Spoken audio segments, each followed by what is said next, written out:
Welcome back to Reaper Pro-Tips with me, your host, and disembodied hands, Quindy, Justin, and John, and somebody's late. Are you coming? Are you coming? You're late for a very important date. Come on. Come on, Papa. Come on, Papa. Yay! And Kiki.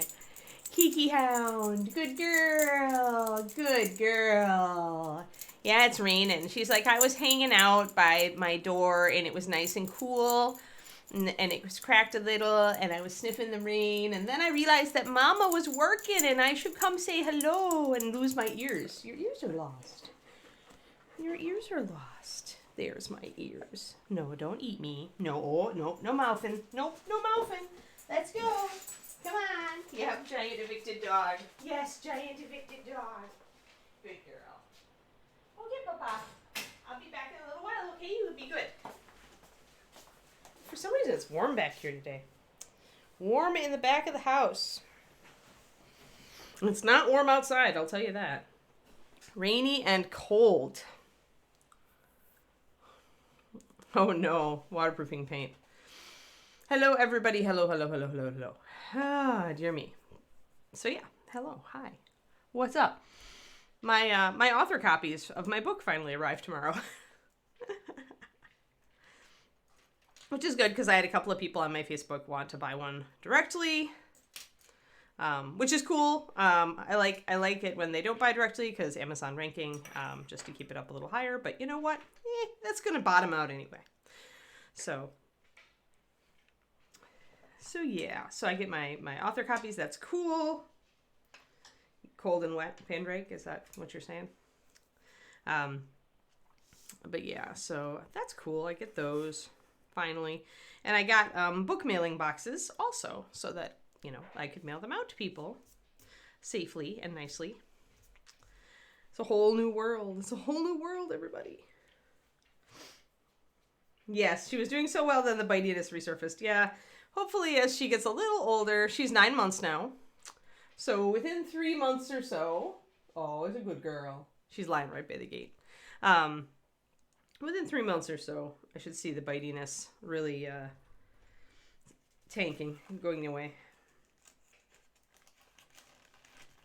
No, Kiki doesn't mind it, but to her, it's a way to play, and it needs to not be a way to play with humans.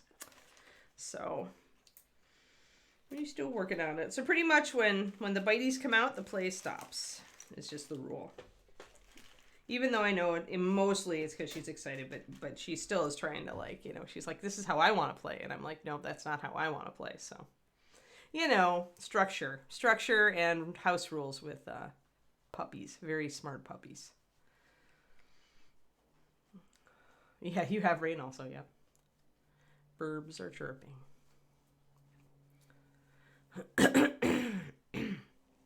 But yeah, so we have Dude today. Dude. I think I want to shade this brown with some serious shadows and then highlight it. And I feel like actually the color I want to shade it with, we'll just go, we'll go a bit against the grain here. We're going to use blue liner. Blue is the complement of brown because brown is really just a muted orange. And you can always shade or highlight with complements. Well, you can't always highlight with complements. Highlighting yellow with purple doesn't work, but shading yellow with purple works. So yeah, you can usually use a complement as a shadow in some way or form.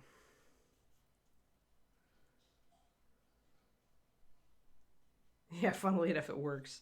Right, yeah. Yeah. Bites here are definitely Kiki's preferred way to play, and so it's just a journey to get her to learn that that's not acceptable with humans. Alrighty, just put a few paints back, get them out of my way so they're not underfoot or underhand, as the case may be. I think I used black and brown for these boots. So I'm going to grab blue liner and I'm going to put 4 drops in a well. A blue liner is so dark you really can't see the blue until you thin it or put white in it, but it's there.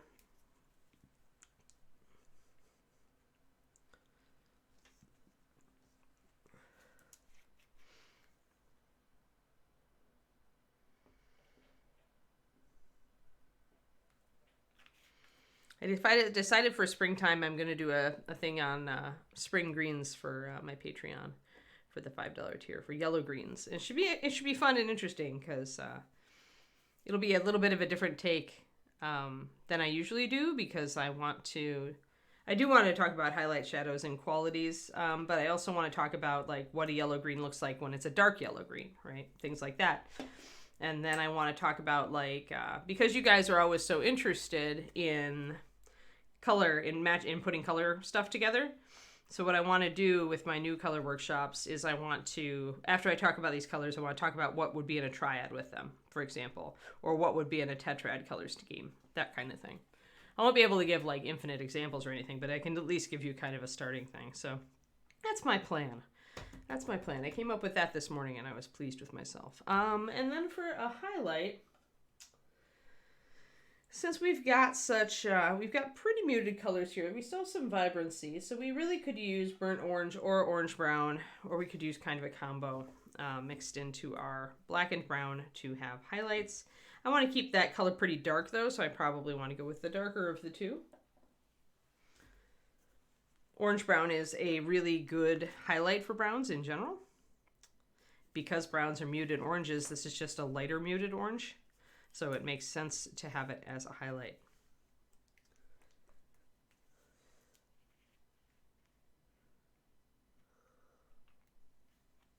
Thank you for the spam, the blurb spam, Quindy. But yeah, so finishing up my paint along videos for the Patreon this month.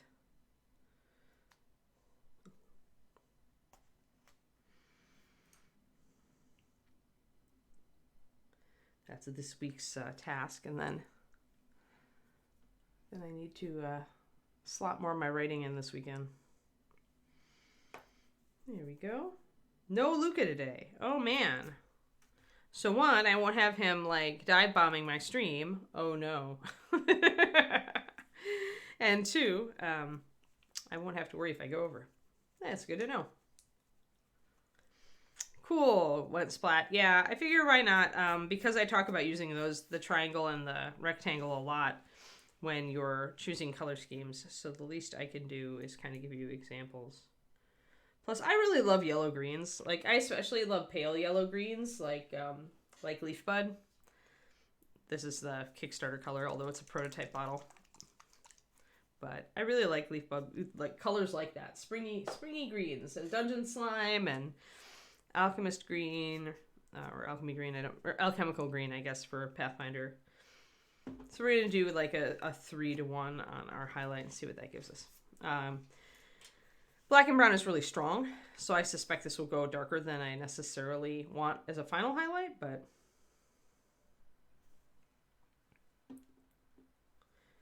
we still have time boundaries because Kiki still needs her walk. I'm going to thin down my blue liner it's 2-to-1, so it's 4 drops of paint and 2 drops of water. This is my base color, so I just want this kind of around for touch-ups. I'll get a couple of, oh no, way too much. Well, I might turn that into a highlight then. We'll find out. And then 2 drops of water in here. All right, we're gonna mix this up and see what we got. Actually, it's not a bad brown. This makes a really nice brown. It's not as vibrant as it might be, and the reason for that is you've got a lot of black in black and brown that's fighting with some of the white in the orange brown, so you're getting that kind of gray. It's not a real bright brown, so to speak. You've got a more muted result. Mix this sucker up. This will at least be good for like a little bit of layering. If I need to touch up.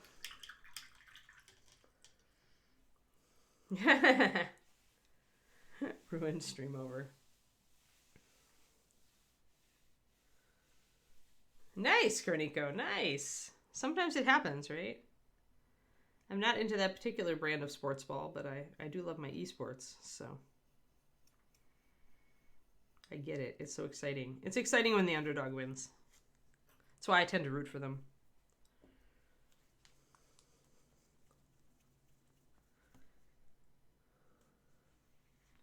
Oh, she does not trust you. No, yes, Quindy. Come on. Quindy knows from experience.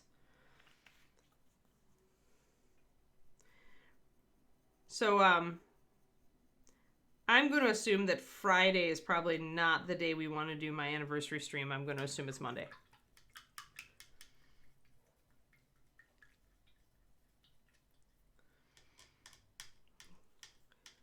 Am I correct, Twindy, or am I, I'm not sure if anything has moved on that front. So, all right. So you've got our blue liner. These are all very dark colors, although they're looking darker on screen because I don't have black next to them. So there we go. Not Friday. For starters, you won't be there. It was up to like whether Justin and like would find the brain power to do it, to help us do it that Friday, or whatever we need. If Justin got back to you in time is really the thing. Though Inara right now says she won't be there. Although I bet there are people who won't be there on Monday as well. Okay, you just need final approval from Dave. All right.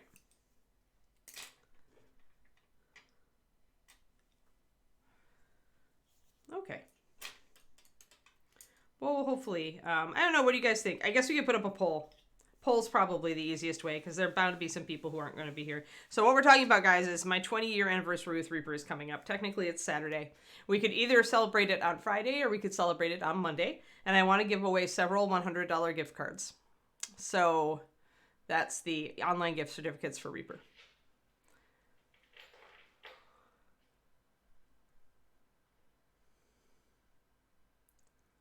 So yeah, if some of our regulars aren't going to be here, I kind of want to do it on a Monday. Yeah, knee surgery sucks.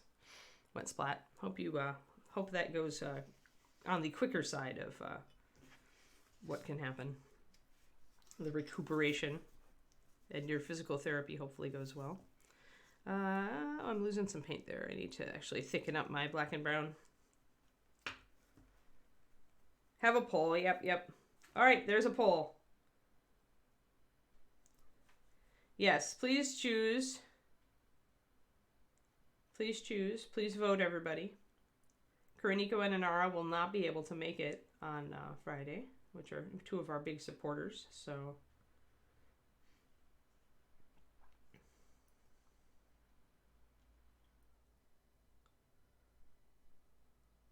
either way, it doesn't matter. All right. Well, people who have a dog in the fight should vote. People who have a dog in the fight should vote. Maybe I'll do something fun for Monday. I'm trying to figure out, but let's see what would happen. So we've got this guy today, and we're Wednesday. Thursday we got Kathy Wapple starting. Friday is Sophie. Yeah, maybe we'll do something. Maybe we'll do something different and fun. I don't know.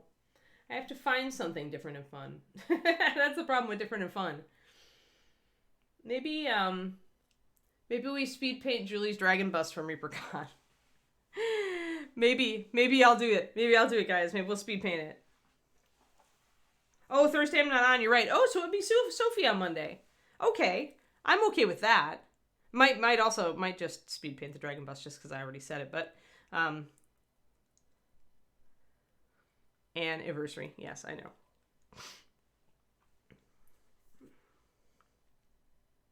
Lots of wet blending if it's a speed paint. And I have to also come up with a color scheme for the dragon.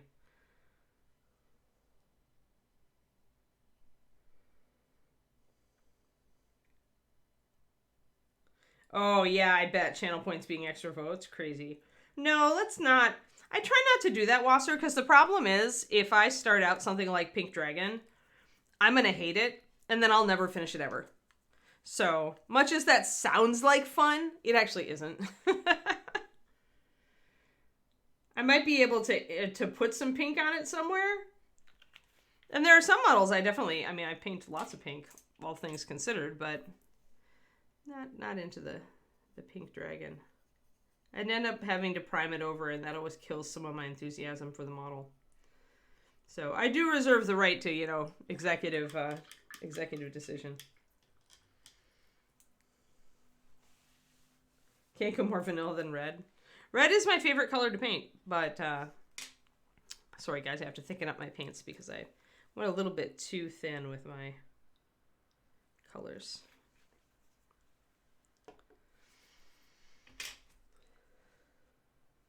I might do a combo Combo color scheme. Weird blended color scheme of some sort. We'll see. We'll see. Monday wins. All right, Monday wins. So Monday the 3rd, we will do Anne's 20th anniversary celebration, which should give Justin enough time to get that answer from Dave, for sure. And we will do the yay, Anne has worked for Reaper far longer than she ever thought she would work for a company, period, ever in her life. Who would have asked me when I was a kid? It was already out of fashion to work that long for one company.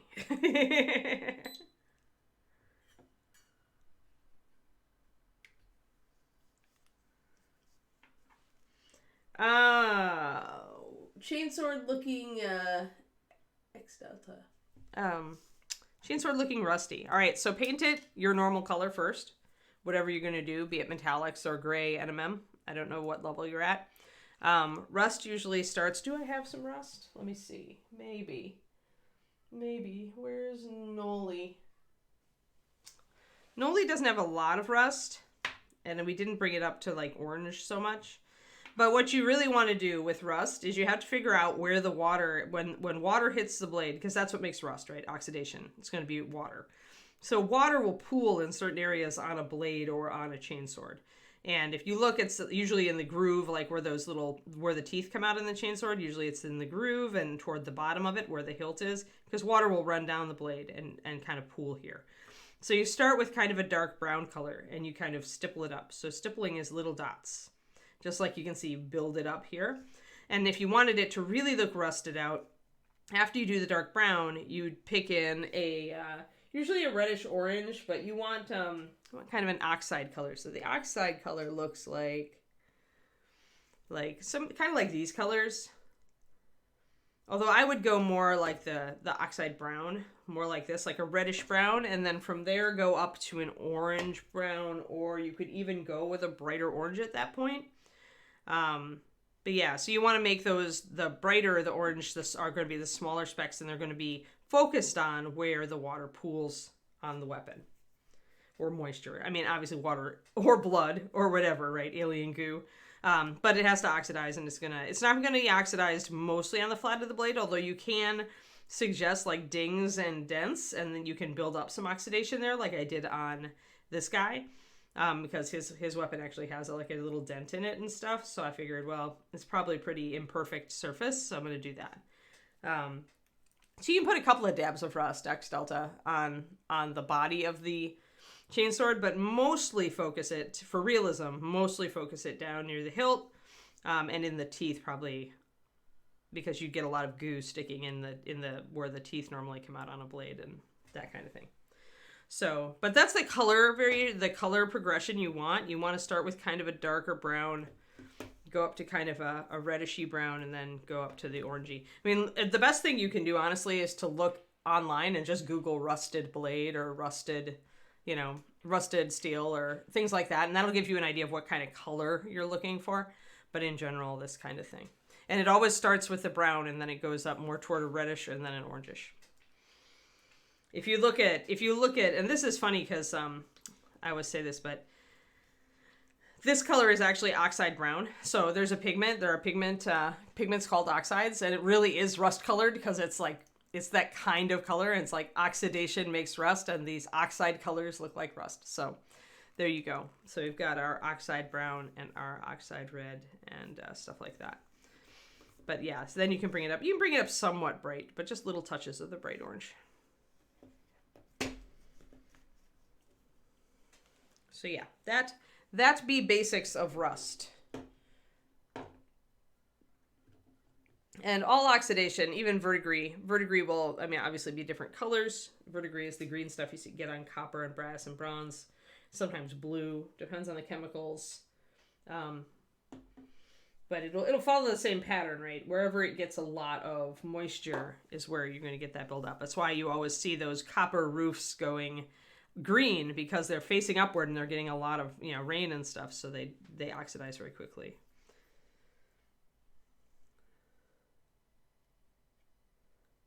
Oh, good, Twisted Oma. Yep. Yeah, he is, isn't he? He's pretty cool. He's meant to be like a town mayor. He's a burgermeister, but I envisioned him more as like the steward of a expensive hunting lodge myself. So I went for the more greens and earthy colors for him. But now we have to get back to doing his boots. To touch up the bit there that rubbed off.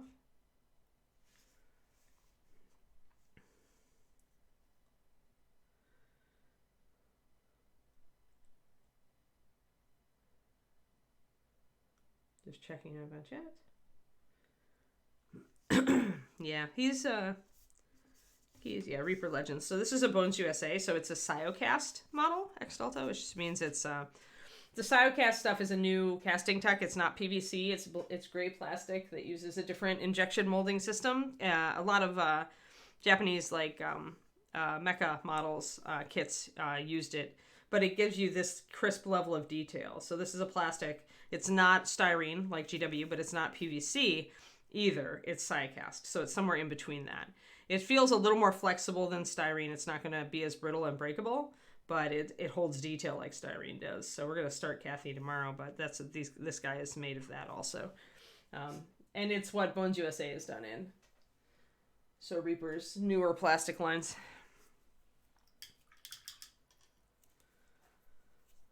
Oh no, Carnico. Alrighty, let's get and see. I want to get some highlights down here and see what I've got. See if this color's going to work. So the colors we have, again, there's our highlight color, and that is this color plus a bit of that orange brown I showed you. He does. He has old school fantasy sword, right? When all the weapons were way big because they had to be. That's why I think he's like out in the wilderness in like a hunting lodge for some noble, because like he's got like a huge sword to take down monster attacks. So that's a decent highlight actually for this leather. Quindy. Oh, abuse of power. We've got some wrinkles in the leather here on the boot. We want to pick those up with highlights and leave the shadows. Like so. And if you accidentally paint your highlight into your shadow, that's why we keep our regular color around so that it can touch up. You can also take our blue liner and emphasize those shadow lines.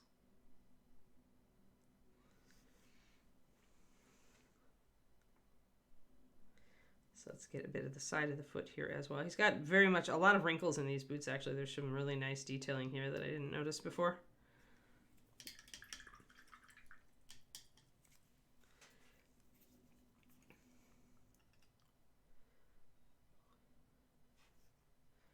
So I'm going to grab a little bit at the top of each of those little folds.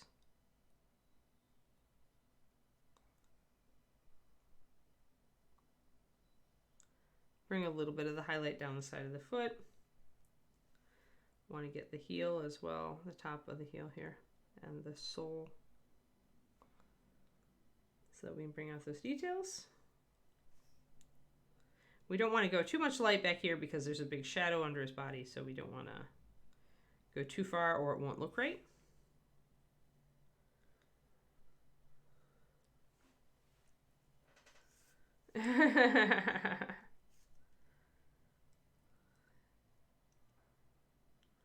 Oh, Evil Kuro and Angel Kuro. I thought Evil Kuro was going to be Quindy. Quindy just has Evil Quindy and the other Evil Quindy, I think, on her shoulders, right?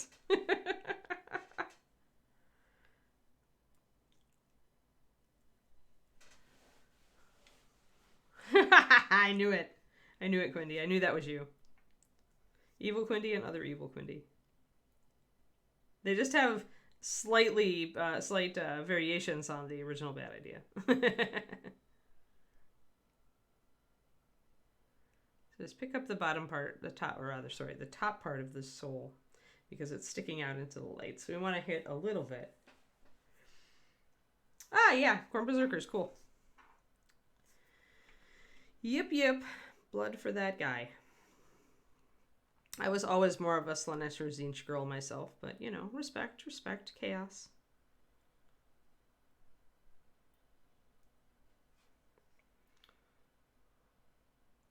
Which is funny since I enjoy painting red so much, but I just always liked the color. I also like purples and blues and pinks, so. Bring a little bit of highlight here down the side of the foot. Get that highlight showing up. We're going to bring up this highlight a little bit more. Now, if you want it to be really like suede leather, you actually wouldn't probably go up much more than this.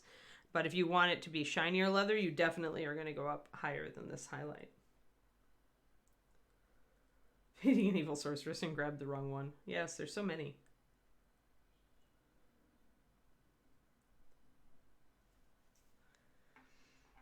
Yeah, there's a lot of pretty minis lately.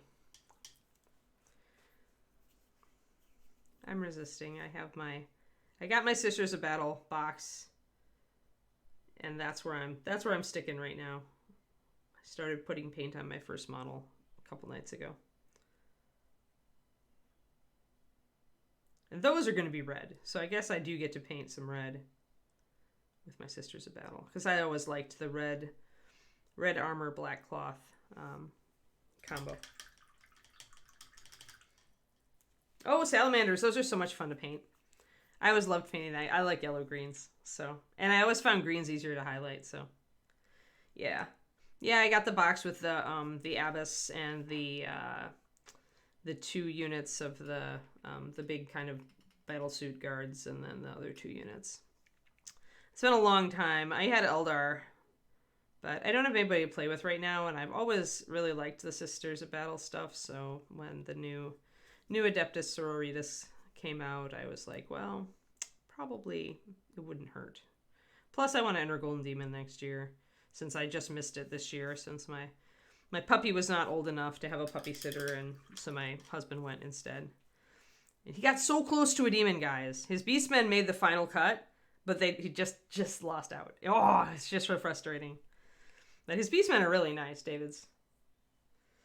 Hey, I have that information for you, Pendrake. One second. Hold on. Let me go get it, because I need to think about if I'm going to go up another highlight anyway. And I just grabbed the box. I found the box where David hid it.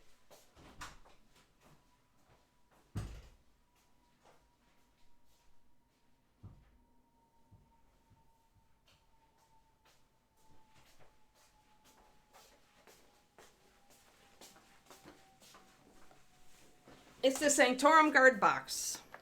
So it has a big unit of General Sisters down below and the big battle suit ones up above. And then it has a little unit of elite dudes up there. And then it's got 3 more of the big battle suit ones. And then it's got the Abyss there, who I really like. I started her right away. So yeah, that's my Sisters Battle box.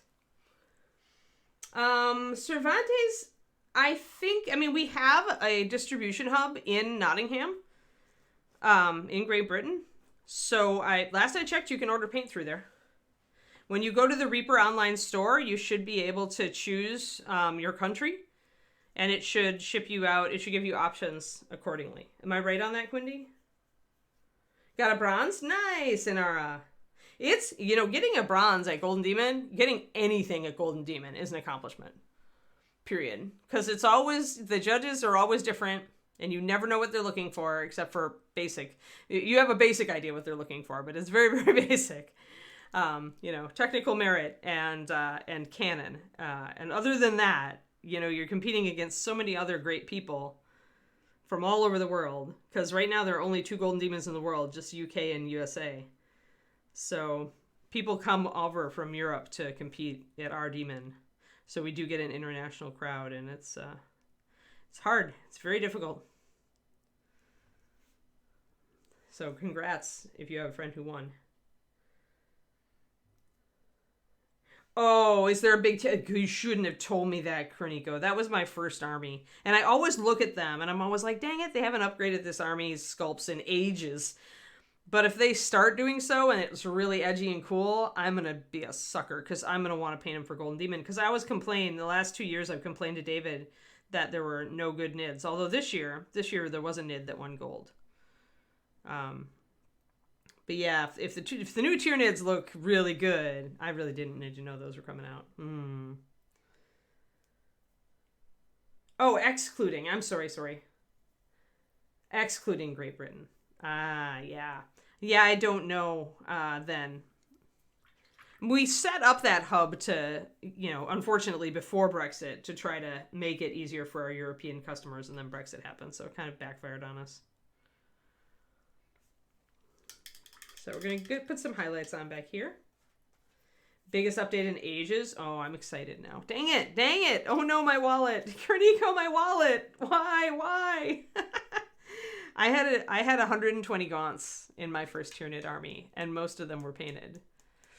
That's what told me I should never make another Horde army. But,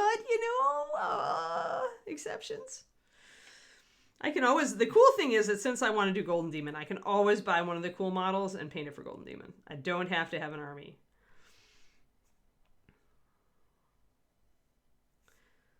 All right. I'm just touching up the back of these boots so I can put a decent highlight on there.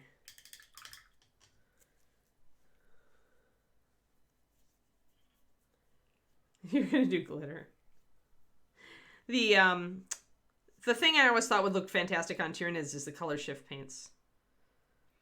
Because the exoskeletons, right, would look just great. So. But since Games Workshop doesn't make color shift paints, I'm not sure that would get you any points, that would get me any points at Golden Demon. So I'm like,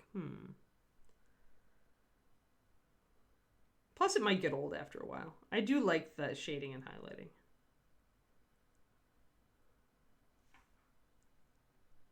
So we're just doing a little bit of layering here. I'm going to bring out the heel. The heel is a good place for highlights to hit. So you got this light coming right down there. So you can see where the highlights that I put in are. There.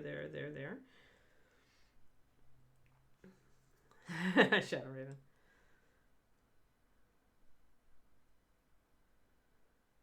There's new gaunts. Uh-oh. Mostly what I want is a new, better Hive Tyrant. Something that's really cool looking. Not cartoony. Something that looks vicious and like mind-twisting, like awful. Like I want something that's really vicious. I want a really vicious Hive Tyrant, not a Hive Tyrant that looks like he's smiling. Or if he is smiling, I want a Hive Tyrant that looks like he's smiling because he's about to bite your face off.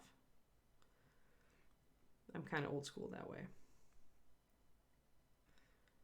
So yeah. All right. Well, now I'm going to have to... Is that later? Do you know if that's Q4, Q3? Is it supposed to hit this summer, Koniko? Do you know?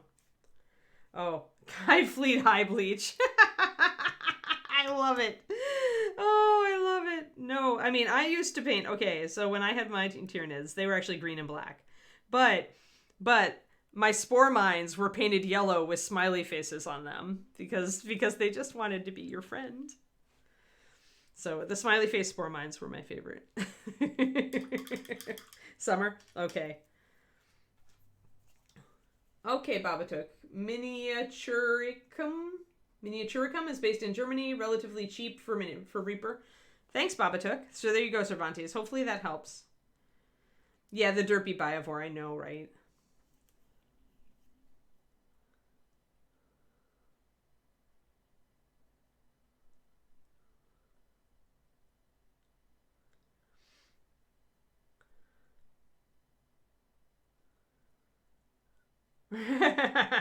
Cool, Delta.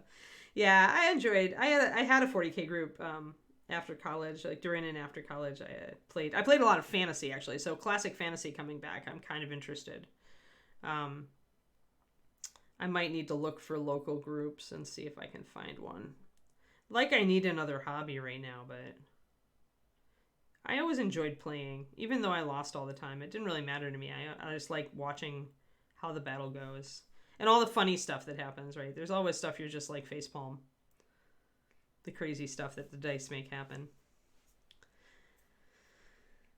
There we go. So we got some of this highlight. You can see the highlights. And that's what I want. I want light. There is a shadow, so I am leaving a little bit of dark up here right under the boots. But the light's going to hit down here. So I have them hitting the edge of the boot there and then kind of traipsing down the heel. And that's really what you're going to be going for. Now the side here we want to pick out a little bit. Yeah, the smiley faces rock. Like,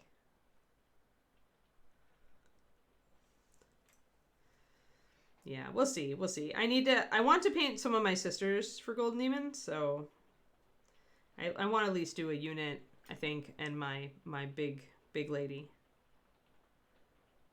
We'll see how I'm kind of working with my color scheme right now because I'm using a combination of different paint lines, so.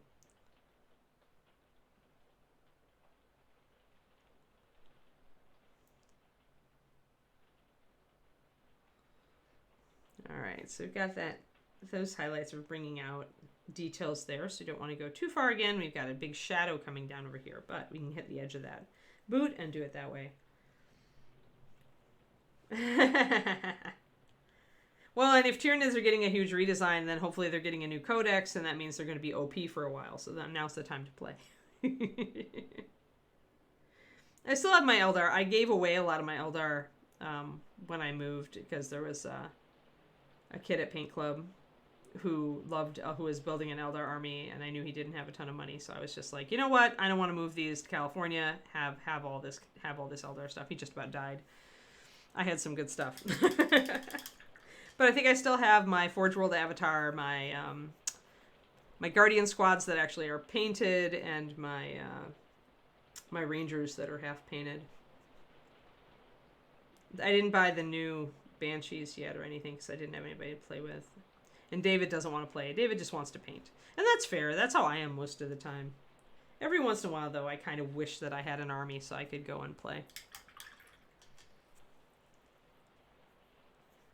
Yes, exactly.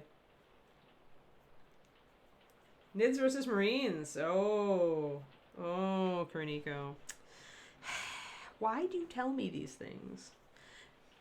Luckily, actually, this may be... Because this happens, right? I buy something cool, and then David is like, I love this model. I'm going to buy it and paint it. I'm just like, I do not need to buy painting my army for Golden Demon. You know? So he did that with my Sisters of Battle. He's like, oh, that's a really cool mini. I need to order that box. And I'm like, facepalm. But he's not a fan of Tyranids. So Tyranids may save me from David interference. You have not played 9th edition ones. And you have all those armies. Well, you know what, though, Scudfisher? That's fair. Like, because if you really enjoy building the army and painting, with me, it's more that I really don't get really jazzed to paint units unless I'm playing. If I'm playing, then I get really motivated to paint a new unit, you know, every, week or two. Speed paint, of course, but, you know. So that side looks pretty good too. And now we're going to go to the front and get that other boot, which is not really done. Oh, geez, Inara. Block the GW side on his computer. I know, right?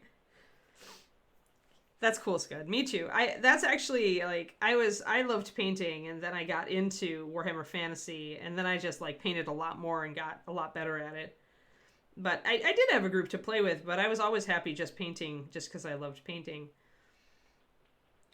And I always liked, like, minis from other armies, so I started painting just to paint, but then my game store that I worked at had a consignment program, so you could put painted figures or magic cards or whatever in their case and sell them and get a percent went to the store, but then you got most of the money.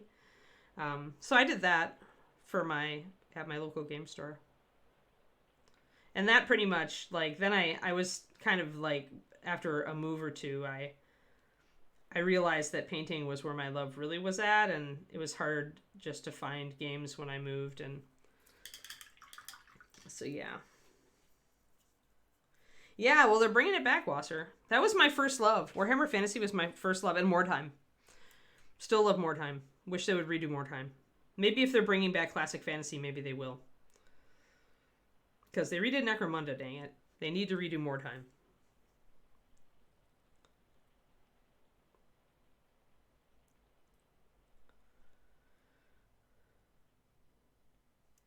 More money for me to spend, I guess. Getting my little... You definitely always put a nice highlight on the toe of the boot, and you want to see that light. Just like here, you want to see that light coming down. Now, this leg is further back, so I haven't added as many highlights. You can see the highlights are definitely not as bold as they were over here. And I'll probably bring in some shadows to like knock that highlight a little bit back.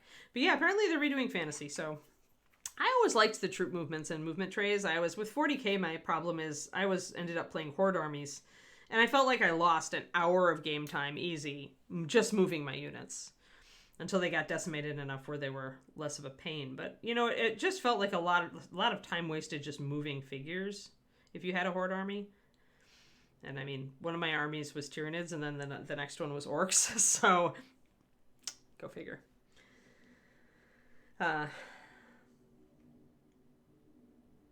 Yeah.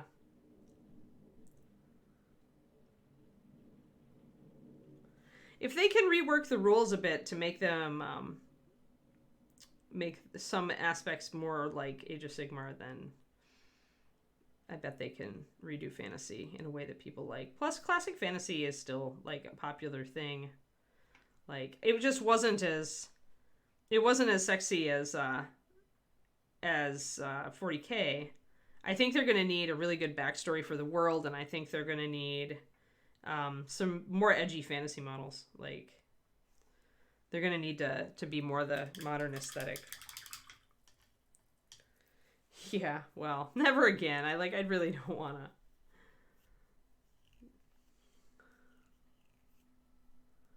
to.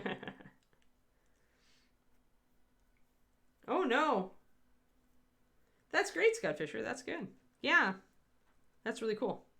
Like, bummer that you had an accident, because that sounds like a pain to recover from, like literally and figuratively. But happy that painting was able to help you out with that. I've always felt that miniature painting is a far more useful hobby than people give it credit for. I have friends who have like chronic pain who use it as kind of a getaway from that. So it really helps their mental. All right, so I'm putting just a little bit of blue liner shadow here and there on this scabbard so I can bring the highlights up around it.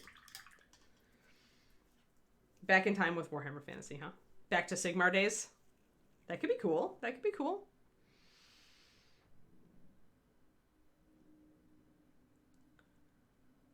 Wasser.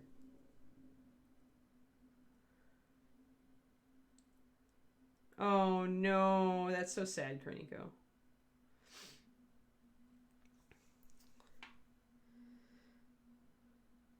Well, they brought squats back into the canon, so maybe they'll have a use for their Warhammer Fantasy Chaos Dwarves eventually. So we want to just hit the edge here of the scabbard.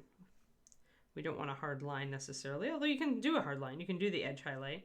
I do more of a stippled line with thinner paint so that it's softer and more worn. If you do a lot of stipples and you bring it up pretty light, you can get that illusion that the leather is worn down and cracking at the edge, and that's pretty cool. But right now, I just want to get a little highlight on. Chaos Dwarves are back, yeah.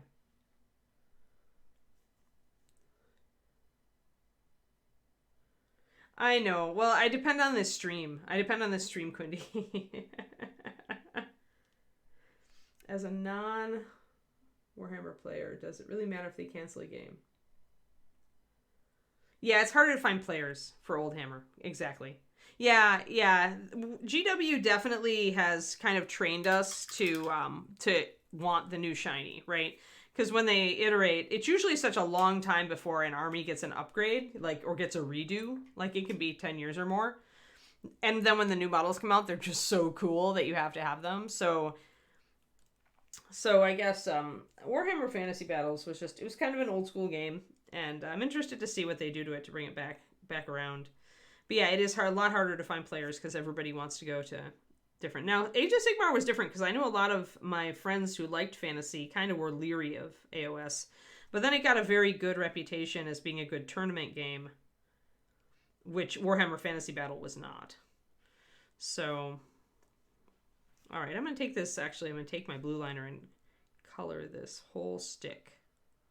Because I wanted to take it black, and putting a layer of blue liner over this brown is actually going to give me an effect, the effect of it being black. Because blue and brown and complementary, And when you put them together, they mute out. And in this case, because they're both near black, they mute out to black.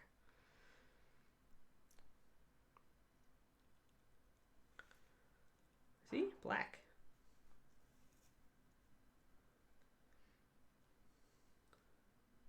Fine craft, yeah. Very shiny. Well, I think a lot, though. I think a lot of them are, a lot of Warhammer groups are shiny oriented. Krennico.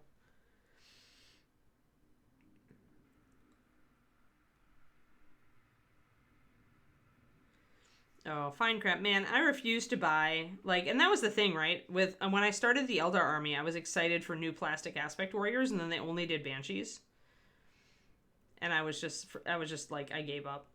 That was when I kind of stopped painting my Eldar. I was like, I was all looking forward to this, and fine crap is fine crap. I mean, I have rangers that are fine crap, but I'm not a fan. So yeah, that kind of just stopped.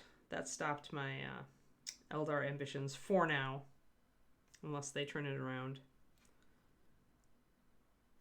Alrighty. So their boots are looking pretty good, and I want to look at other stuff. I think I'm pretty okay with a lot of other leather. I do need to shade this leather back here. The pouch back here just hasn't gotten a lot. Oh, Dark Reapers are plastic now as well. About time. Took them long enough, Babatuk. It's been years since the Banshees came out.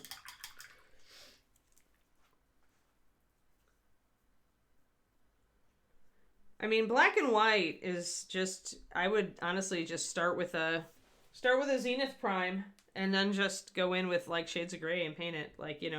This guy, other than the yellow, which I used in a demo recently for my Patreon, but the rest of him is just he's primed black and then he's sprayed from above white, and you could also use a light gray. I mean, that could be your guide for shadows and highlighting, and then I just smooth it out.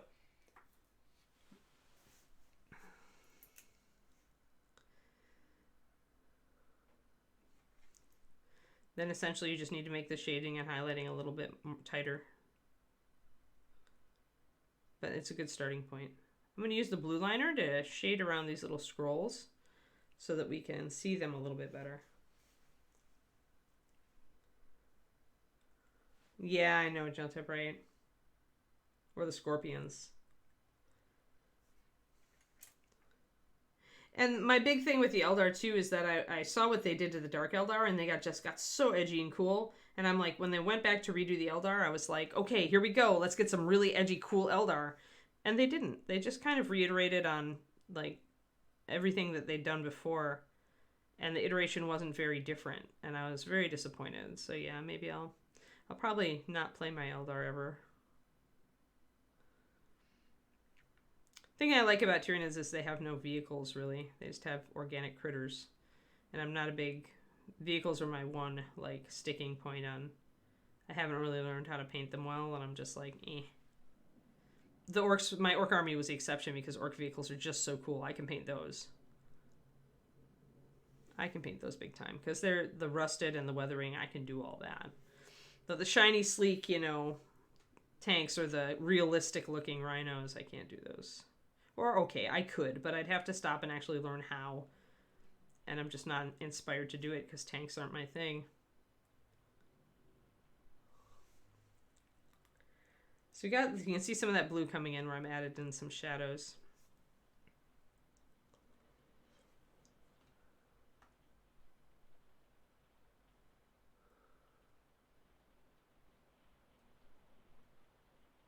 Two centuries before the end times.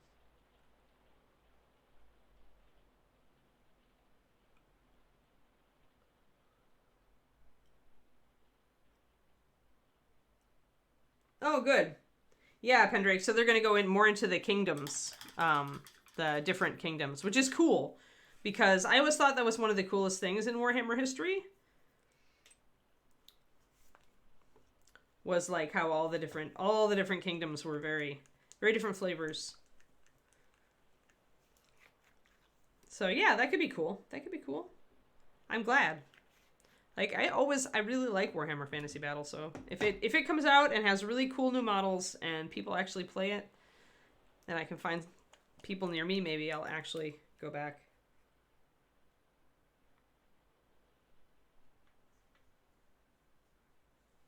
Yeah, right. Basically tanks. Yep. Yeah, the Imperium is just cheaty, that's all. I'm a Xenos girl, so. Except for my Sisters of Battle, I'm a Xenos girl. And even then, the Sisters of Battle kind of look at the Space Marines with raised eyebrows. So, like, are you really faithful? Really?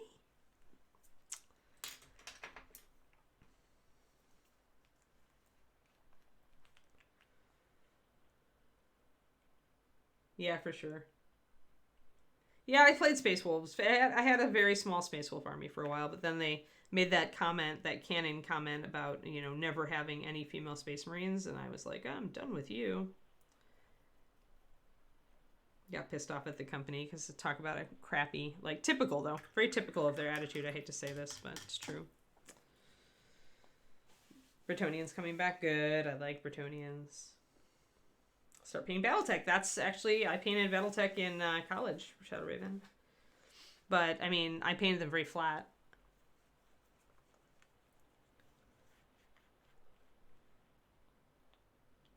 Yeah, that's how it's been. You know, Korniko. And I worked for corporate in the USA. I get it. Like, I know it's there. I know that bias. And I worked for the store, the retail arm. So having worked for Games Workshop, all I can say is I hope it's gotten better because it was crappy. Like, that was where Reaper was so superior to GW, working for Reaper. Reaper did not have that bias. Yeah, Battletech is hard because the scale is so small for... Like, it's just, yeah. Oh, I did not want to do that. I should have done that the opposite way. Oops.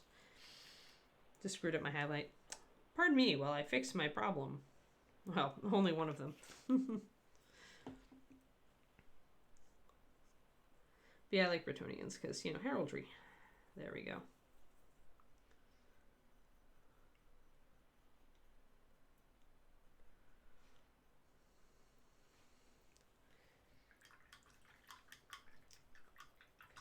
I don't know, bots, but it's too small to do, like, good vehicle weathering so much, really, so I'm not really into it. The only vehicles, like, that I really, really, really want to paint these days, like, are those night models for Space Marines, because they're just, like, they're big and clunky, and they've got so much room to do cool freehand and stuff. They almost make me want to paint them. Almost. If I can have one for my Adeptus Sororitas, maybe I'll have to, but I don't think they've got one. I don't think they've got Knights. I think it's only Space Marines. Alrighty. I'm going to do a little bit of highlighting here on the scroll work on this bag. Yeah. Well, and that's like the part I would like to do of vehicles is the weathering, right? So. But, yeah, I've got so many models. David just bought me more presents. He bought me a present at Adepticon. And then he's like, no, you do not have to paint it. Because he's gotten me presents in the past, and I always make an effort to actually paint them, like, quickly. Like, I actually work on them. And he's like, no, you'll never catch up. He's like, I don't want to cause you stress. So, I don't feel the obligation to paint the current present quickly. Because he's fast outpacing my time that I have to paint. He got me something from Mindworks when he was at Adepticon. He's like, it was not right to go to Adepticon without you and not buy you a present. So, I do have a great husband.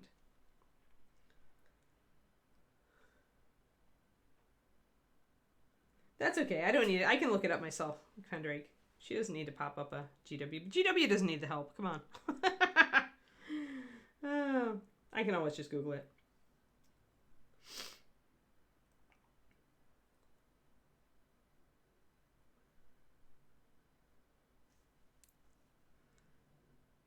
Alrighty. So that's nice. We can bring out those little scrolly things. Use some of this orange brown to bring up another highlight on the reddish leather that we have here. And if you stipple the edge, you can make it look like it's worn. An interrupted line will give you a more worn look than a straight line. So little dots and dashes.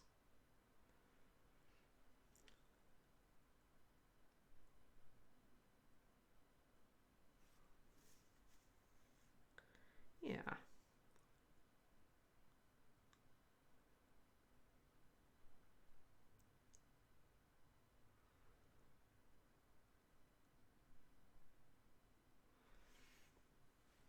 There we go.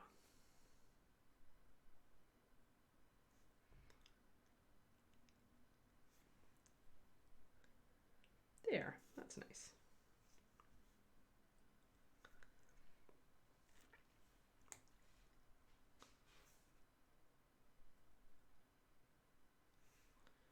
Alrighty, and I can put some more highlights on the edge of this reddish leather with my orange brown as well.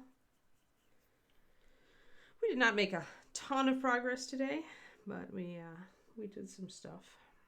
We still have a half hour to go. So right now it's just like these little touches of things.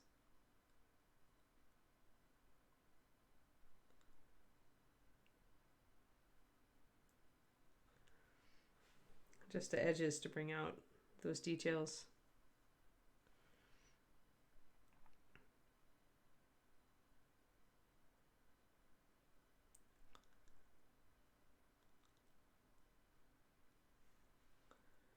There, so a little bit of scuffing along the edge of that leather, and if we want to, we can even make a couple of little thin slashes across it to show cuts. So a little bit of, it's okay, Quinty.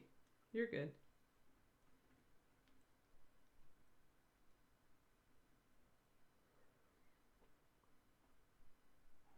Yeah, no judgment. Agreed. Unjudged.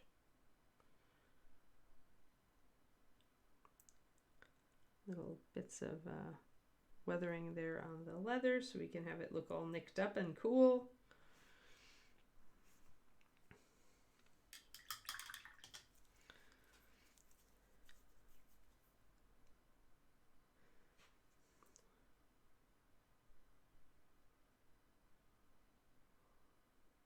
The nice thing is that the orange brown makes a good highlight for the reddish leather and the darker brown leather.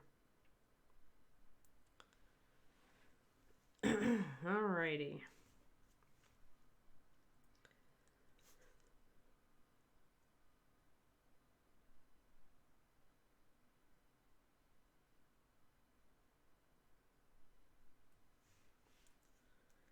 Starting to get good.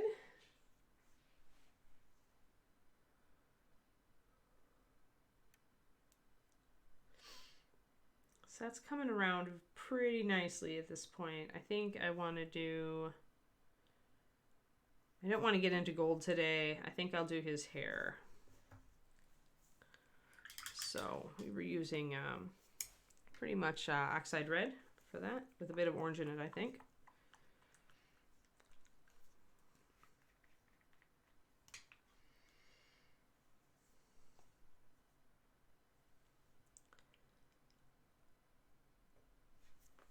Make sure I shake these up really well because the pigment is really heavy and thick for the oxides, so shake them well.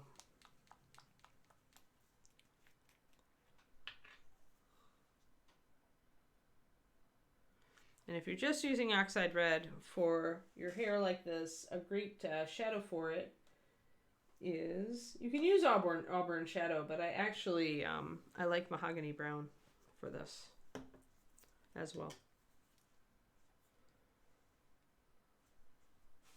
Quinty, that's funny. Ooh, I feel yawny today, but I think I got good sleep. At least I hope I got good sleep. I don't know why I'm so yawny.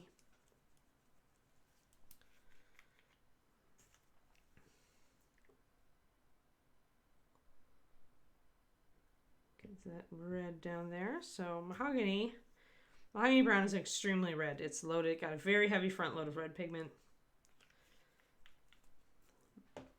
But if you thin it, it can make a very nice shadow for the oxide red. Oh, the sun came out. That wasn't supposed to happen. We're supposed to have rainy all day today, but maybe it's just a very brief sunshine. It would be nice if it could stay for Kiki's walk.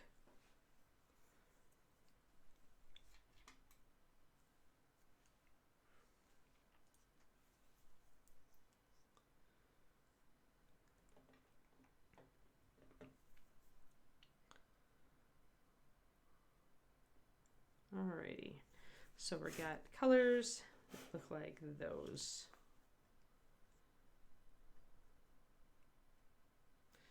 And I want to lighten up and brighten up that oxide.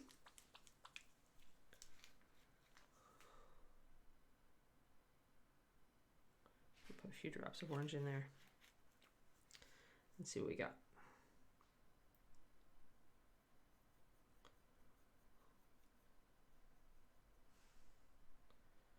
I want to put a little bit of that up in another well and mix a lot more orange into it with a bit of white.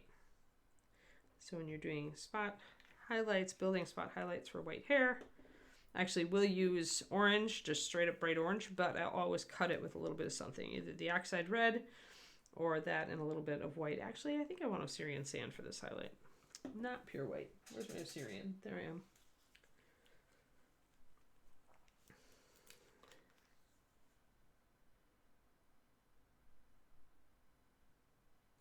A little bit of white. And we can mix that up. Probably need a little bit more white.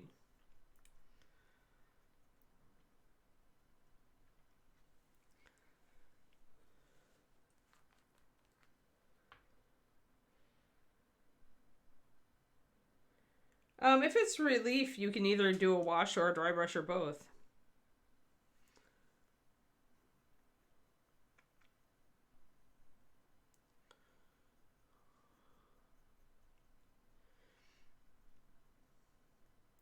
And then pick out any details you want to do. I mean, it works either way. Dry brushing maybe makes it looks a little less nice, depending. The wash can give you good definition. Depends on your color, though. If you're starting really dark, if you have a dark red that you're starting with, then dry brushing might be the way to go. So it all depends on kind of your starting color. Because with a dark starting color, a wash won't do anything. Not really. And so then you are better off just dry brushing. Or highlighting, if you don't like to dry brush, as I don't.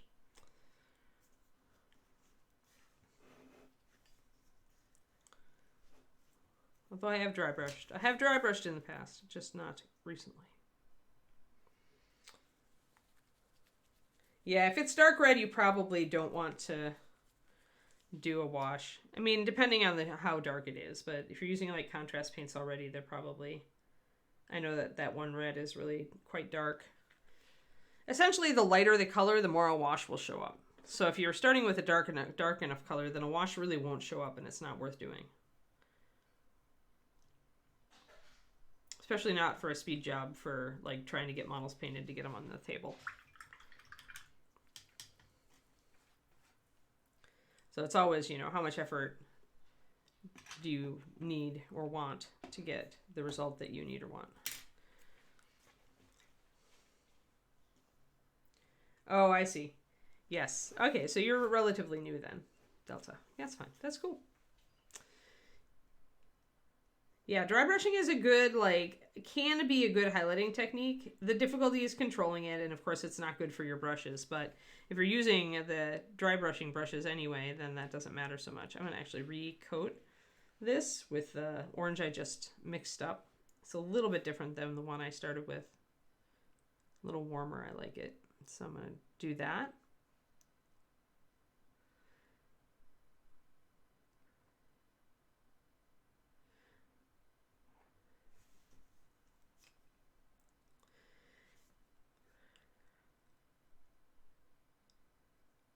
But yeah, the type of painting I do on here, we do some washes. We have done like washes, and we did dry brushing as an undercoating technique once a while ago on the Mushroom Queen. But in general, the type of painting that I do on this stream is more like what you would do for your general or your really special character that you wanted to make them look really good.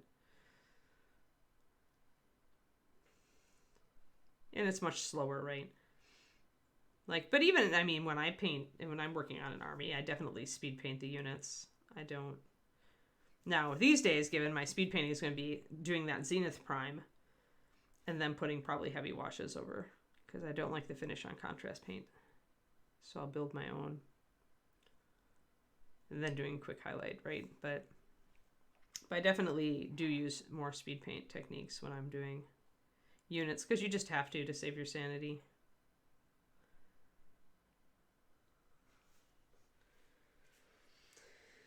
Oh yeah, from painting the salamanders. Yep, yep. Yeah, dry brushing, the downside to dry brushing is will leave a texture. And so it's generally best on surfaces that have a lot of texture. So if the shoulder pad you're painting has a lot of iconography on it, then yeah, it can be really good for that. So hey, Dicey Guy. Nice to see you. Yeah, so if you're trying to dry brush a cape, then you're not going to have best results because it's going to leave a real chalky, stringy look with a lot of texture. That's where you'd be better off learning to smush. And by smushing, I mean wet blend.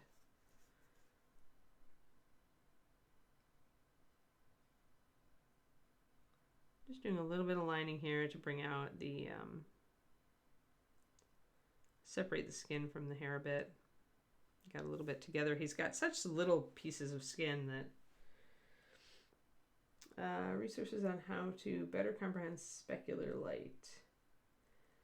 So, specific directions with NMM then.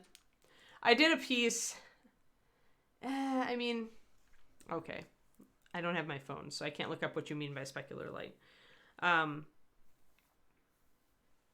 So by specular light, do you mean a strong directional light?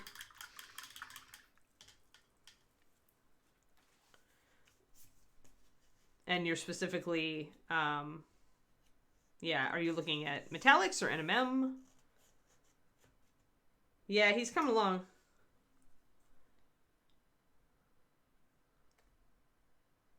Right, boy.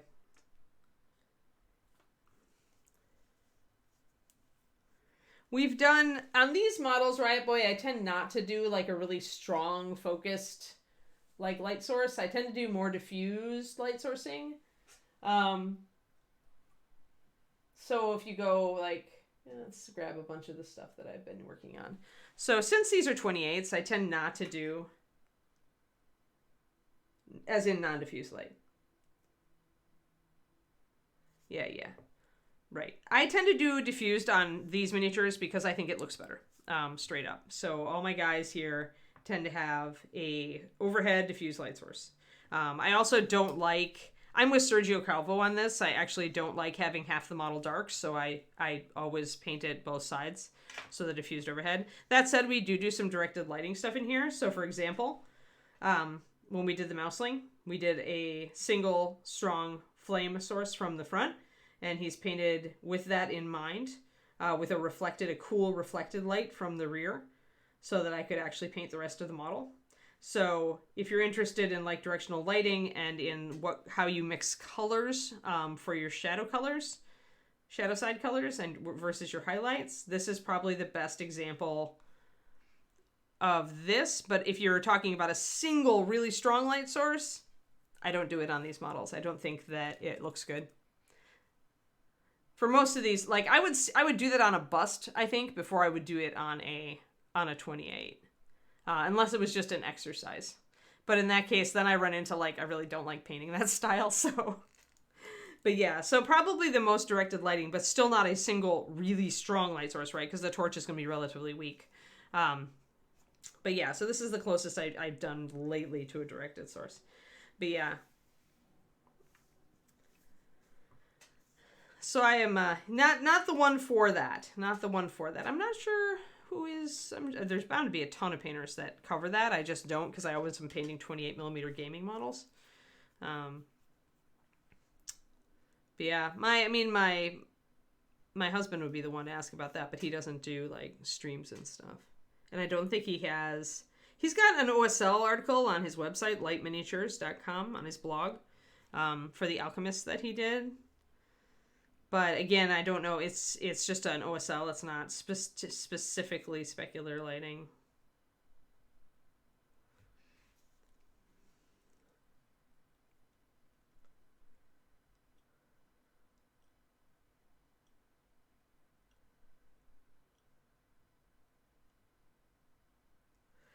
But yeah, the problem with specular light is that you have to have hard shadows, right? You're going to have the stronger the light source, guys. Okay, so let's talk about this. The reason you used, oh, no problem, right, boy. So the reason we use diffuse lighting on a lot of these miniatures is just that it lets us get this soft focus look on everything. If you have and your blends matter then, right? You get a soft transition, so you have room to transition. Whereas if you have a really strong light, let's get, do I have that? Thought I had a flashlight in here somewhere. But essentially, when you look at, like, say yourself, like, out under a really strong light, can I get somewhere? Grr, I don't know where my flashlight went. But if you look at yourself in bright sunlight, you're going to see there's a really hard cutoff between your shadow and your light source, right? Like instead of this blended line, kind of, this softer blended line between the front of my face and the side, you'd have a really hard cutoff with a specular light source, really harsh, right? Yeah. I wouldn't say that, Riot Boy. If you look at brushed metal, it does have somewhat blends, right? It's like, it has a softer transition where it's got a little bit of a blend there. It's not as strong, right? So it depends on what you're doing. So I find that a lot of historical metal isn't like mirror bright. Whereas if you're painting a lot of science fiction, then yeah, you're gonna want to be real strong with it. Yeah. So, I mean, you use the same techniques that you're using with metals. Oh, where's my, I do not have enough examples. Curses. All right. So hold on. Let me grab a miniature from the case.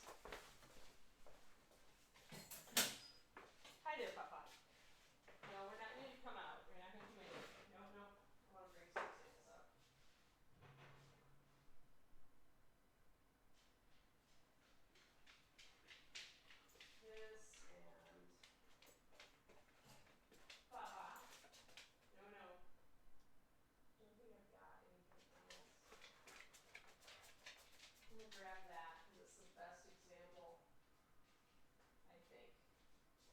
Papa, come on. Papa. Kiki, come on. Puppy. Come on, puppy. Out, puppy. Out. Good girl. So the craziest NMM we own is actually painted by Kirill Kanev, and it is, it's that. So David owns this model. He bought it from Kirill. And it's featured in one of Kirill's books. Kirill's widely, like, one of the best as far as NMM. But even on this model, you can see that he is fading his edges, right? So, yes.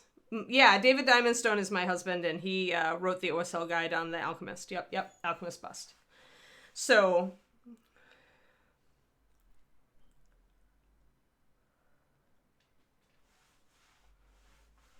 right. Yeah. So you're seeing that here, right? You are seeing an almost pure white highlight on there. Yeah, Kirill's great. He's one of my favorite painters. So Kirill regularly, at least David told me this, so I don't know if it's true, but David says that Kirill actually uses light rendering software and like uses that to figure out where his highlights and shadows go. But I mean, even here with this really strong white light, you can still see that he's fading and blending in the edges. But I mean, it's the same theory either way. It's more important, I think, almost. You got to figure out where your brightest highlight is. And whether you choose to blend it out or whether you choose to leave it a point, that tells the observer what your surface is, right? But you're not going to change the location of your highlight. You know, you still are using a fairly strong light source from that direction. Yeah, apparently he uses rendering software, light rendering, 3D sculpt software to create a light source, and then and reflectiveness, and then he works it off of that, Riot Boy. That's what David told me. I don't know. I haven't talked to Kirill about it. But I mean, this isn't undoable though. I mean, you're generally you've got overhead light sources coming from this direction. You're still going to hit here and here. You're always going to have the bright, the reflection. The brightest highlight is always going to be where the light comes down and glances toward the eye of the viewer. So, and all of these little like shadow pieces are just telling you the information that there's stuff in your environment that's interrupting that light source, right? So you want to paint like that when you grow up. Yeah. So for me, a softer light source, like not necessarily a diffuse light source, which is these guys, but when I paint my big stuff, do I have my big stuff? All right. So when I paint her, I'm definitely dealing with a more focused overhead light source. And as I work on this NMM, I'm going to start bringing up, highlights in line with where my light source is coming from. But the only difference between a really, as you say, a specular light, a really hot light, and this directional but still slightly diffused light is it's not the location, right? It's just how you're portraying the highlights and the reflections. And the difference is that you don't have the blends, right? You're more blocking. So just like when we look at this, we see definite bands of light and shadow, and we do see a relatively hard edge, of that light on both sides there. So, but we see like a more hard light on the specular. So, I mean, this technically still... Oh, meeting time. Hi, Crowley. Thank you. Yep. But if you really look at it, like he is bringing in some, you can see the little wavering there. Kirill's so damn good. Like that's all it comes down to, right? But if you really study what he's doing, he is still using like bands of light, bands of shadow. He's keeping his highlight all generally dropping down on cylindrical surface.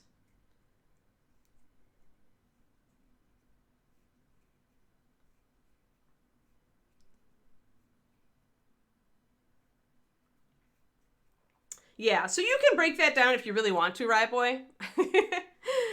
It's, and if you want to, like, do that kind of thing, I almost would say that you should look into maybe using some 3D modeling software to, like, give you the really realistic, crazy, specular lighting.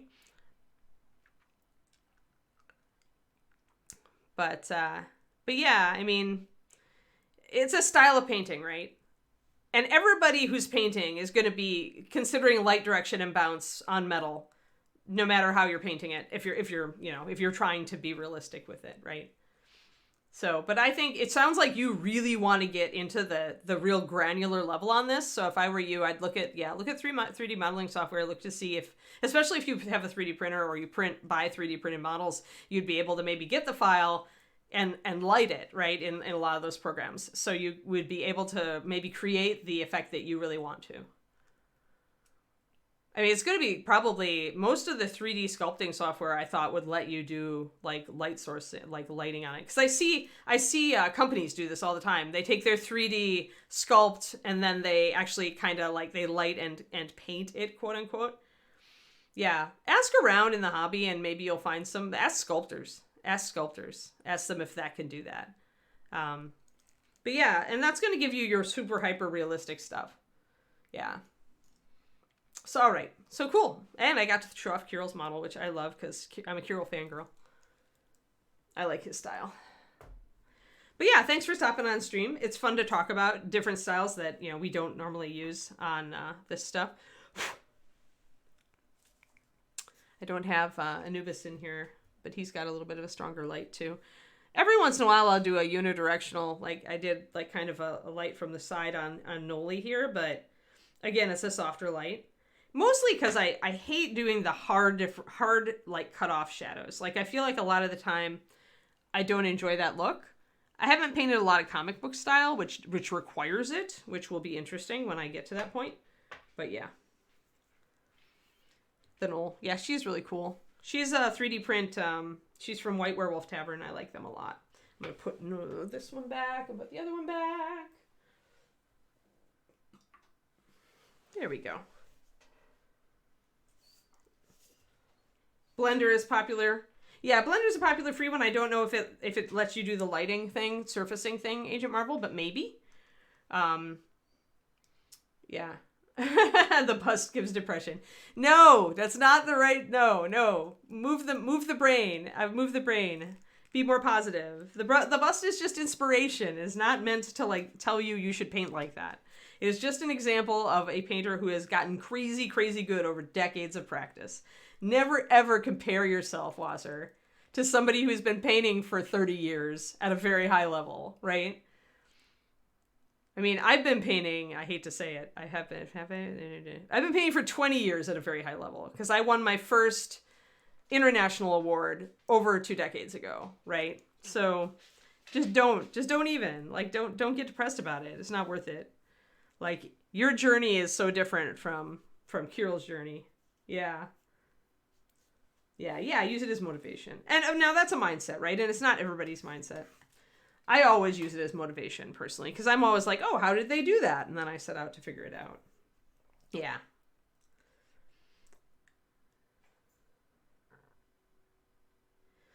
Yeah, you just have to have really crazy focus. Like, I always say that, like, almost anyone can get to a very high level of mini painting.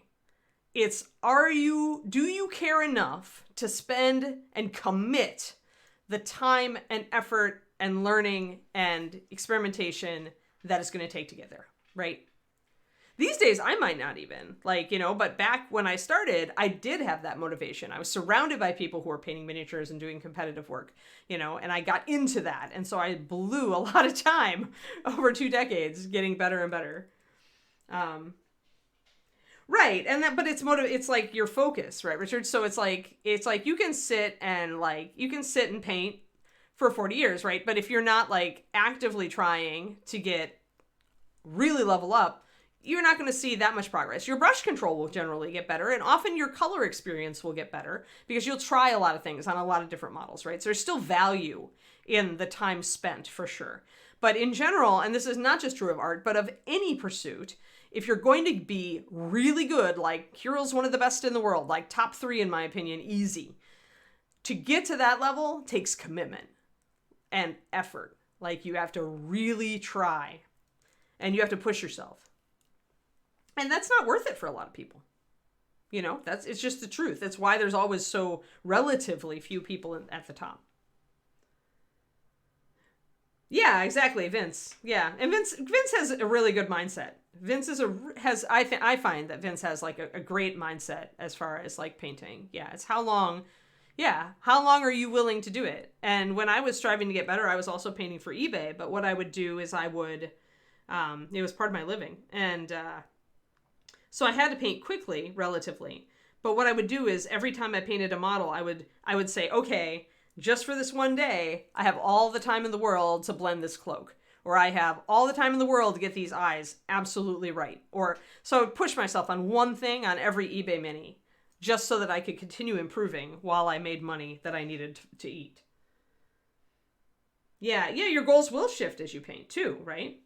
And sometimes they shift from being like high end to just painting for fun for armies. And sometimes they shift from, I just want to get this model done to, I'm interested in getting better, and it's either way.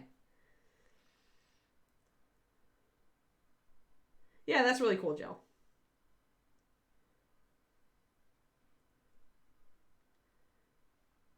Yeah. And then there's just like actually pushing yourself. Like David sat and refined his Golden Demon entries, for a few weeks. Like every night he'd be sitting there trying to make them just that little bit better. And, he got critiques from me, got critiques from Bryce, he got critiques from, various people, various high-level painters he knows, to try to improve. And he's at a very high level already. So, yeah, just a little bit of highlights, I think, here. Right. Yeah, Wasser. And that's and that's good because you know what? That's never going to stress you out.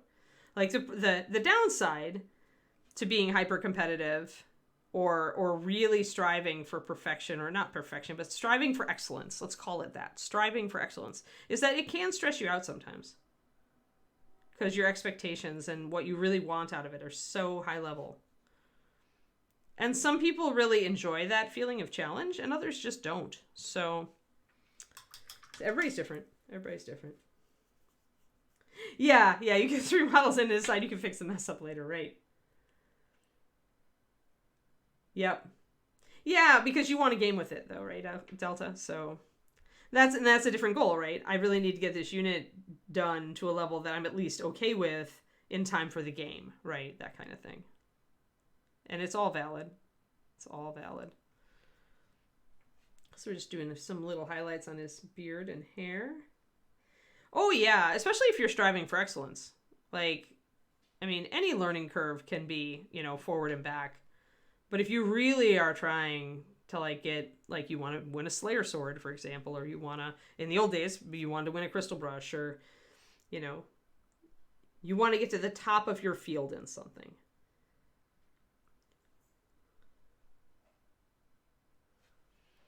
And, but yeah, you shouldn't judge yourself if that's not your motivation. And if it is your motivation, still try to find the joy in it.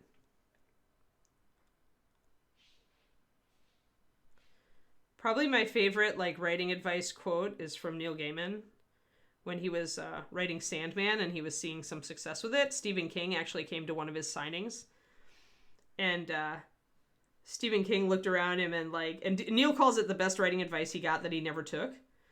But it was Stephen King looking around him at all the fans, the excited group of fans waiting to get their stuff signed and saying, you know what? This is really cool and you should enjoy it.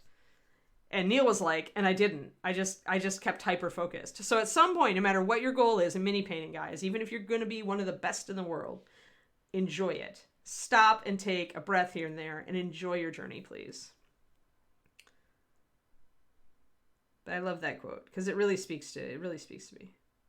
No matter what you're doing, it should still cause you joy. Like, I really take the most joy when I am painting at a very high level. Like, that's when I'm in my total happy place. Yeah, Stephen King is a wise dude. Yeah, submitting to GD next year. Yeah. Good, right, boy. Yeah, I'll hopefully be there that next year as well. And David has already started entries for next year, my husband. So we'll be there. I was sad I missed out this year, but the puppy is just too bitey to really have a puppy sitter still this year. So by next year, she'll be much improved.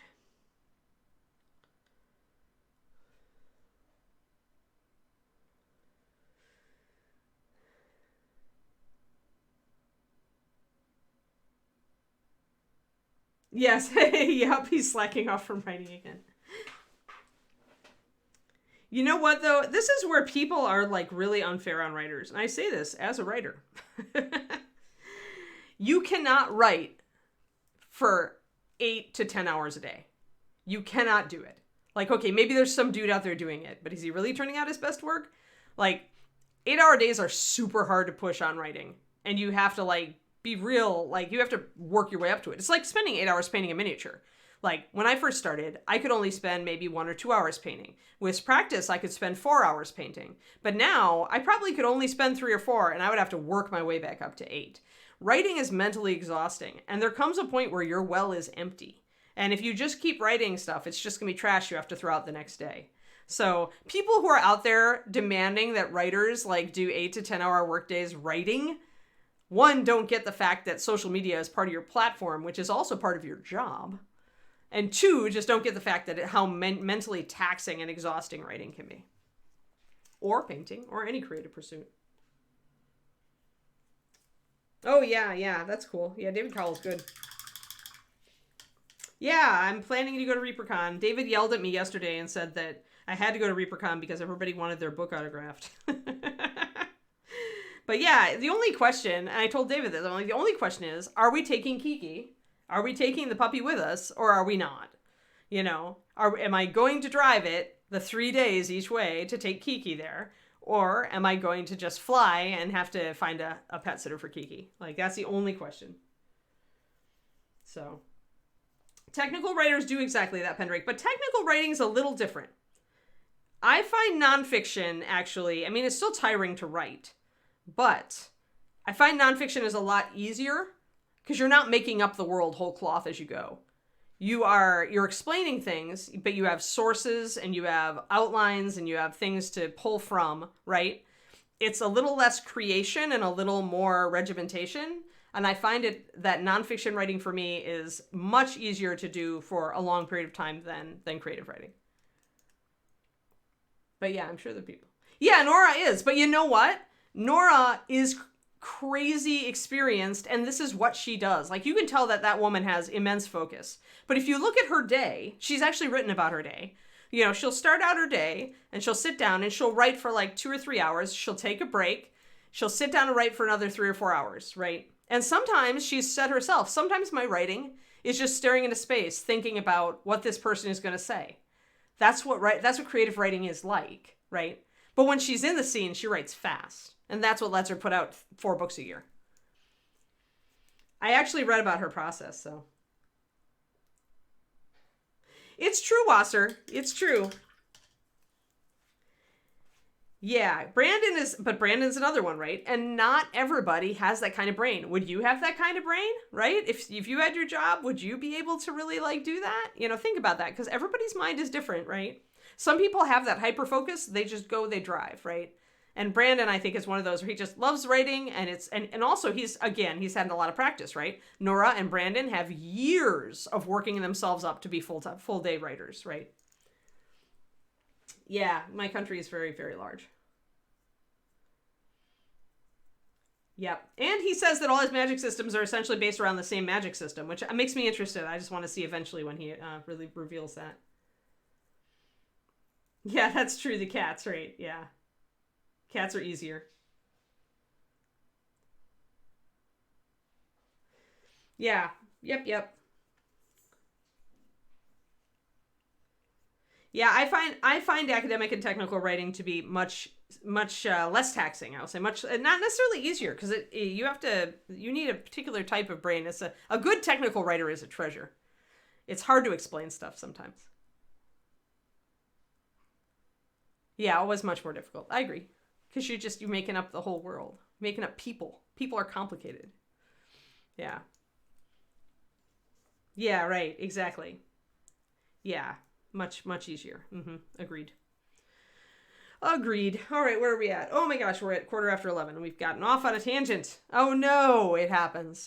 But I got some highlights down on his hair anyway, and it looks much better, and I'm happier with it. So that's good. And we got the leather all highlighted. So we got stuff done today. We've got to bite the bullet and get the rest of that NMM done. And then a little bit of probably texture on the walking stick. And then I've got a bunch of green that I need to reshade and highlight. That's because you're living in the cat's house, not the other way around. This happens on this show, Riot Boy, because really what this show is about, I paint, right? And I'll paint and I'll talk about why I'm painting. But the best episodes of Reaper Pro Tips are actually where somebody asks an interesting question and we're just able to talk about a lot of different stuff that's off the given route, because then it's still a learning opportunity, right? So it's still I personally love to talk about motivation and development and the fact that we're all different and that everybody is going to tackle creative pursuits differently and stuff like that. That's where my jive is. I like it. I roll on that. Nobody has focus like Brandon except Nora. Or there's a lot of writers out there that can focus and do that, but none. Those are the two famous, really prolific ones. But not all writers are prolific, and not all can be. Just can be. It's not a choice. Your brain is what your brain is when you get to a certain level. When you get to the age of 30, your brain is pretty much what your brain is, and then you can try to push things and to develop things, but it's hard, right? So, and you'll never. I am a firm believer that you've got certain strengths and certain weaknesses, and it's more advantageous for you to develop the strengths than to try to build up the weaknesses. So that's what I'm a believer in.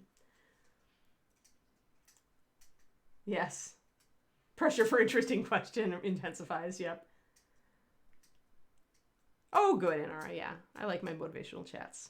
But yes. So Monday's my anniversary. Remember, we're going to give away $100 gift certificates, hopefully, assuming Dave will get back with a plus sign answer on that. We'll do a giveaway.